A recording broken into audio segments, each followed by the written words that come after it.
moi c'est Rodolphe et avec Amélie, on a développé Albank, le conseiller antifraude, qui permet aux personnes moins digitalisées de se protéger des arnaques en ligne et des prélèvements abusifs. Alors, on se démodait avec Amélie, on voulait vous parler du projet sur lequel on a travaillé pendant 9 semaines, qui est un sujet qui nous tient à cœur et que j'aimerais vous présenter avec une petite anecdote à laquelle vous allez peut-être pouvoir vous identifier. En fait, ça commence l'été dernier avec ma grand-mère, du coup, en Bretagne, qui a 75 ans et qui a reçu un courrier de la caisse d'épargne où en fait elle doit changer son mot de passe sur son espace bancaire personnel. Et du coup, moi, gentil petit-fils, je me connecte avec elle sur l'ordi, on change son mot de passe, on accède à ses comptes. Et là, au moment d'accéder à ses comptes, surprise, je vois un débit marqué renouvellement carte grise. Je suis un petit peu étonné parce que je sais que ma grand-mère elle a la même voiture depuis 5 ans, une Citroën C3, elle est fan de Citroën, donc c'est ma grand-mère. Et je lui dis, mais je comprends pas, grand-mère, est-ce que tu as une deuxième vie ou quelque chose comme ça? Je sais pas. Est-ce qu'il y a une voiture dont je n'ai pas entendu parler? Ou c'est peut-être la voiture de papy qui n'est plus là, malheureusement.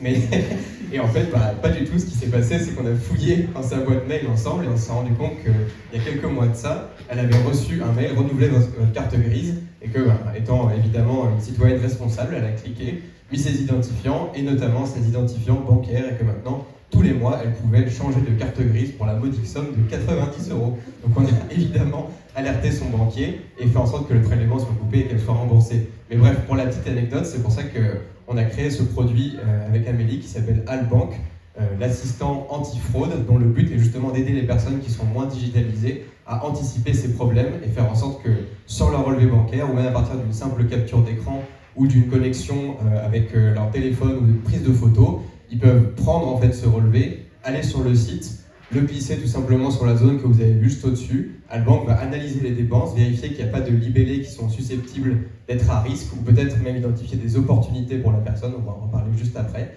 Et après permettre de reprendre la main et justement faire comme moi j'ai fait avec ma grand-mère, contacter le banquier, lui demander de rembourser les prélèvements abusifs, voire se prémunir à l'avenir sur d'autres types de prélèvements abusifs.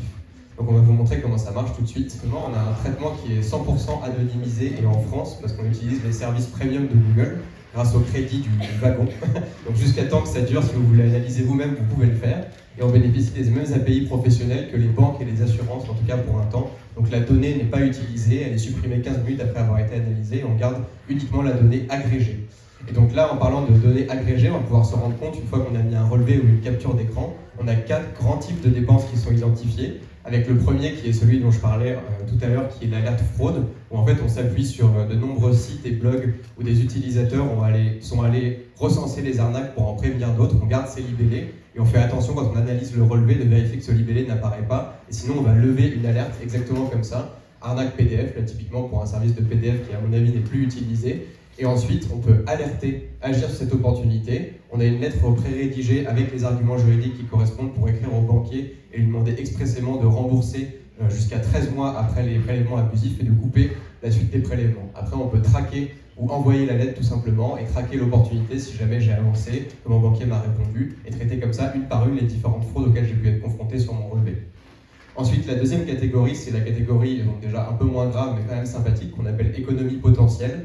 Donc là, c'est par rapport à un benchmark en fait de tous les fournisseurs sur le marché pour les dépenses récurrentes, type électricité, abonnement internet, abonnement mobile. Si vous n'avez pas renouvelé votre offre depuis longtemps, en fait, Albank va vous proposer des offres plus compétitives pour vous permettre d'économiser et encore une fois de contacter du coup cette fois-ci votre fournisseur sur la même logique que ce qu'on avait auparavant avec les alertes. Donc on peut aller dans contacter et là cette fois-ci au lieu d'avoir une lettre à son banquier pour se plaindre et demander remboursement, on a plutôt une lettre qu'on écrit à son fournisseur pour lui demander de s'aligner sur les tarifs de marché avant éventuellement de changer d'offre. Ça, ce sera peut-être dans une prochaine version.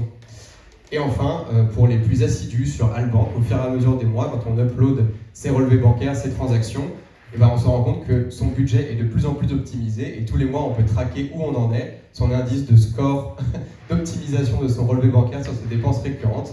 Et par exemple, moi, je vois que grâce à Albank, j'ai jusqu'à maintenant économisé 299 euros, ce qui est significatif et qui va me permettre d'acheter beaucoup de bière à mes collègues du wagon le vendredi soir.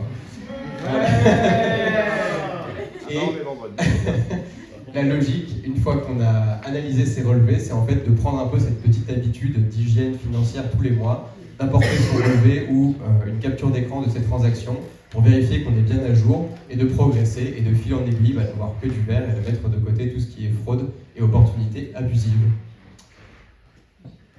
Merci à tous.